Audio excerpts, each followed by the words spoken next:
and welcome to another episode of Inside the Den. Now today we're going to take a look at Drift City. This is a 3D racing MMO. So let's get started. We're going to create our character. As you can see, I do have one character because I wanted to run through the game, get an idea of what exactly was going on, since I haven't played many racing MMOs. So this game has definitely has kind of a cartoony or anime feel, but let's create a character and get started. So you can see here there's not a lot of customization. Essentially you create this character, it's kind of like your driver's license. You are able to pick one of the several, there's not a ton, but one of the several avatars you can see here. Let's go ahead and go with that one. And let's go with a name. And check availability is already in use. So let's check that. Character name must be, let's just go with that. That should work. Please check the availability. So you have to actually check the availability before you can create your character. So let's create the character and get started. Now, welcome to, you got this chick, Operator Arena. Welcome to Mitron Island. My name is Arena and I work for the OMB government. The island is a secret base connected to every city. Alright, let's go next. Where buildings are located. So as you can see, there's tons of people running around. You can see there's all kinds of different cars. We're running around in a test driver car. We've got this little thing on top. It kind of feels like a student driver type of thing, but you got Hummers and Porsches and all kinds of different stuff, Audis and things like that. It's pretty cool to see all the different cars that are in the game. So let's continue forward, and just so you know, you can use the M key at any time to display information about your surroundings. So you do use WASD to move around, and we're going to jump right into the battle zone. So let's get started. Now you can see here that this game actually wants you to jump right in and go into the tutorial. So let's go next, place where drivers fight each other. So this is the battle zone, is essentially your PvP area, but PvP is essentially just race against other drivers. One thing that I found is that in the earlier levels, it's very difficult to actually find races in this amateur section. I mean, there are 5 races sitting there, but not a ton. Now, as you get into the higher levels, you can see there's even less, which is pretty crazy. You do have the free arena, which you can join some. But we're going to go ahead and run through the tutorial real quick so you guys can get an idea of exactly what's going on. The gameplay is pretty simple. Use WASD to move forward, either your acceleration, your brake, or left and right, and then you use shift to do your drifting or kind of your power brake essentially, and then you use control to use your power boost. Now, one thing that's pretty key when you're doing these races, and I'm going to show you right now, is if you notice I started on the opposite side of the road, they actually get bonuses to your boost. You can see down in the bottom right-hand corner, you've got speed, and you got 4 times 1,000 RPM, stuff like that. So we're going to go ahead and go into our first power slide and keep cruising along. But you can see, because I'm driving on the other side of the road, you may even hear that little beep going every once in a while. That's because my actual boost power is going faster and faster by driving on the wrong side of the road. So it is advantageous. It's kind of saying drive a little bit more dangerously, and you'll get rewarded for doing that. So you want to do stuff like that. And see, he didn't give us our full boost, and as you can see, when you use the boost, you do take off. Now, when you are using the boost and you're going really fast, you want to make sure that you get in your power slide a little bit early, or else you'll end up crashing into the walls. Now this time we're going to make a run all the way around the entire zone, see what type of a time we can get. Unfortunately, this kind of fly-by or fly-around, you can't escape out of it or anything like that. But it only takes a second, and here we go. We're going to get started. So 5, 4, 3, 2, 1, here we go. And we're off. So like I said, we're going to drive on the wrong side of the road. Best time, as you can see in the top left-hand corner, is 2 minutes and 10 seconds. And we just crashed into a light pole, so that's not going to help our cause any. And you can actually do essentially excessive amounts of damage to your car. And then when you do that, you'll see a little guy that pops out, and he will repair your car. But when you're getting repaired, you get no power boost, and you also drive a lot slower. So you want to be careful to not do too much damage to your car. Now, when you're on these long straightaways, that's exactly when you want to use your power boost. And unfortunately, I wasn't on the longest straightaway, but that was pretty much all I have. And in these early cars, you don't have a ton of boost as far as the amount of time that it lasts, so to say. So you want to use them pretty strategically. Most of the time, you want to use them when you're in a very, very long straightaway. Now we're going to actually go through this gate and get powered up, and you can see we did get about half of that straightaway. We got the power boost to work for us. Now, once you do get out of these, so to say, these battle zone PvP races, you can go outside into what's essentially like the persistent world type area. And that's where you're really going to spend a lot of your time, is in that persistent world. And the reason that you're going to spend so much time in that persistent world is because, for some reason I can't say world today, but whatever. So the reason that you're going to spend so much time in that persistent world is simply because that's where you're going to earn the most experience and the most items and money to be able to upgrade your car and do things like that. Now, as you can see, I went a little bit too far and had a little bit of fun right there. We're going to use our boost again. But like I was saying, you actually want to spend the majority of your time in that persistent world because you level up faster, and then you're able to get to the better cars. Because the first cars that you get, like I'm going to be able to pick, you essentially can pick from 2 cars. For some reason, it gives you a 3rd option when you get in there, but you can't pick that 3rd option. You can only pick from 2 of the different cars. And those 2 cars, truthfully, they absolutely suck. And when you're in the persistent world, you'll see you just get blown by the other guys that are... See, and there we go. So I got to show you guys the repairing, and we do have our boost, so we're going to use that real quick. And we're almost done with this race. Fortunately, I was hoping to get a little bit closer to the best time, but I didn't. And see, like those ramps, if you go off those ramps, you get additional bonuses for jumping those ramps and things like that, as far as your quote-unquote dangerous driving type thing. So here we go. We've been invited to join a battle match. We're going to say no for right now. But you do have the birdie, and then you get the metro and the drifter. But you can't actually choose the drifter. You can only choose, if I'm correct, the metro or the birdie. So, and I actually can't even choose the metro. We only get to choose the birdie. So, and we can pick from one of 4 colors. Let's go ahead and go with the gray, and let's get out of here. So, the created licensed vehicle can be used only on the selected server. Yes. So there we go. So only on this selected server can we use this. And as you see, we've got a mission here. Take OMD gold coin to the mission girl performance area. So I need an OMD gold coin right now. So hit next. If you can bring me one, I'll reward you with a token. Look at the city map to find my location. So let's hit accept, and let's see the map. So this is the map of this little area, and as you can see, you've got different areas. You've got the auction house, the cruise center, the battle zone where you do most of your PvP stuff, the dealership, which is essentially where you buy cars, part shop where you can tweak out your car and stuff like that. But we're going to head out and go through the exit and go take a look at that persistent world that we talked about. So let's cruise over here, and we do have an exit.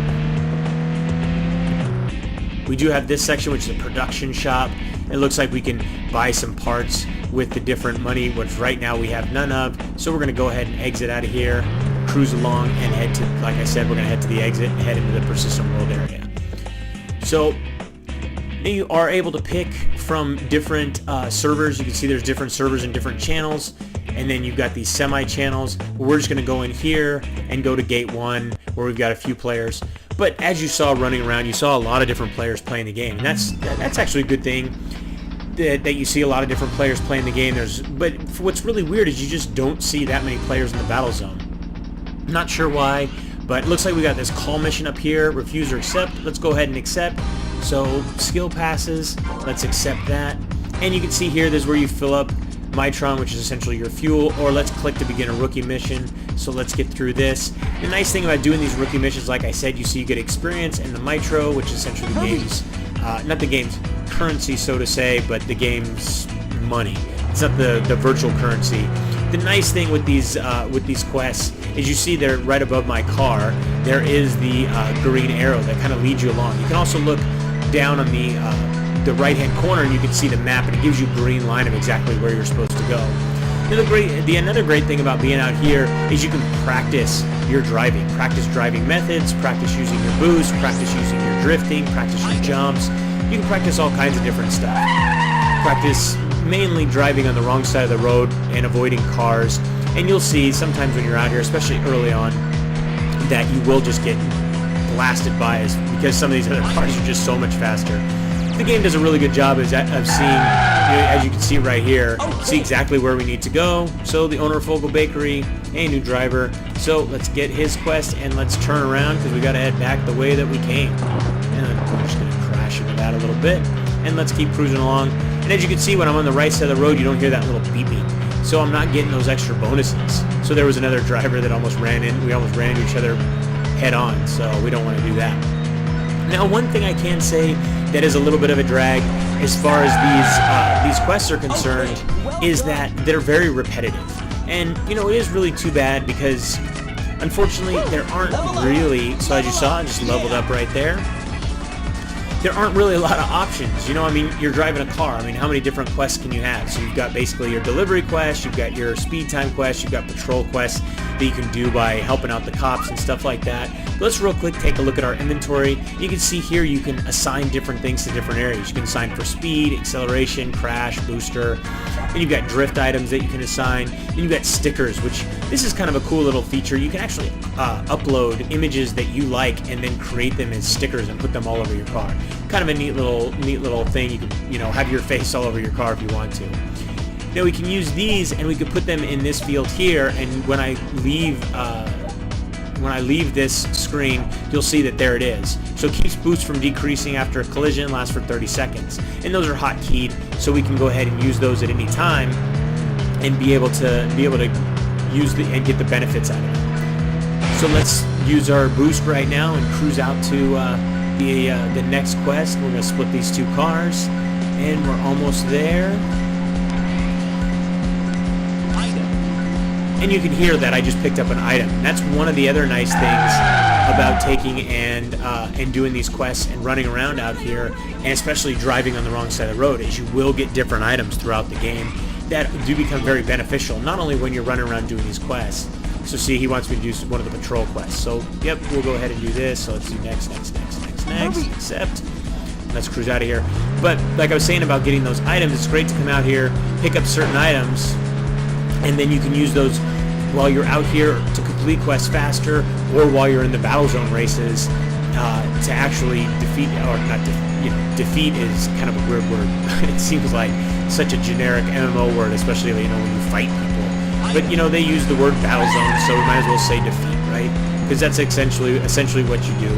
Okay. So this is like I said, this is one of the patrol quests. So I almost missed my turn. Did miss my turn thanks to a nifty power slide, and it'll bounce off the wall. We're able to make it. But like I was saying, when you can use those items when you're in the battle zone PvP area, and use a lot of those items, you know, for things like we talked about, for powering up your boost, or for you know, extend boost. There's a ton of different items that you can use for tons of different reasons, and the main thing is this is a great opportunity for you to kind of drive cars that you wouldn't normally get to drive, you know, in the really real world. You know, that's pretty much one of the main allures for the game. Beyond the fact that, you know, it is a racing MMO, and there's not really that many out there. There's a few, you know, Heat Online or Need for Speed Online and stuff like that. There's a few others, but for the most part, there's not a ton of racing MMOs. So there we go. So we completed that quest, and let's pick up our next rookie mission. Now deliver the serpents to Rivermark Housing District. So let's bust through this real quick, and we did get to sample one of the more impressive cars. So we're gonna head off in this direction, and as you can see, my other car only went about, you know, 140. Let's see how fast we can get this thing up to. But you can see that they do have different environments. Like right now, it's raining. I'm not exactly sure. Maybe one of you guys who does know can tell me if the rain affects things like, you know, your sliding and things like that, or if it's just kind of a cosmetic thing. Let's see how fast we go with the boost in this one. So I'm surprised I didn't completely wreck it going that fast. We were actually humming pretty good. I couldn't turn. Unfortunately, this, you know, just like any racing, too much speed and you can't turn as fast as you want to. But we're back on the right path and getting our power boost. Maybe on the way back we'll be able to boost again. But this car does cruise pretty good. It also power slides pretty well. We actually needed to stop back there, so let's throw it in reverse, turn ourselves around, bounce off that wall, and stop in this zone right here. And there we go. And of course, really quick, leveled up, and now we're back to our crappy car again. Overall, you can see the graphics it has its own graphical style, very cartoony anime style. As far as a racing game, it's not your Gran Turismo or your Need for Speed Online where the cars are really super realistic, but there's a lot of allure to that. You can hear the soundtrack is really well done, very custom soundtrack, which I personally kind of like when they do, when the soundtracks are done well. It always adds to a little bit of the ambiance and the feel of the game. And the gameplay is very fluid. I feel that, the overall UI is not obtrusive, or should I say intrusive, as far as the screen is concerned. I get the majority of my vision open to seeing what I'm doing as far as racing and things like that. So I'd have to say that all those things are definitely a bonus. So if you're looking for a racing game, I definitely recommend giving it a shot. Probably some of the cons would be, like I said, the missions are fairly repetitive, and the fact that the battle zone isn't as packed as maybe as it could be. I think developers could definitely do a few things that would entice people to do more of the battle zone stuff. But I hope you guys enjoyed today's trip inside the den. Don't forget to subscribe and keep yourself updated as each new episode is released. If you'd like to play or learn more about Drift City, you can read our full review at MMOden.com or just click the link in the description. Till next time, thanks for watching.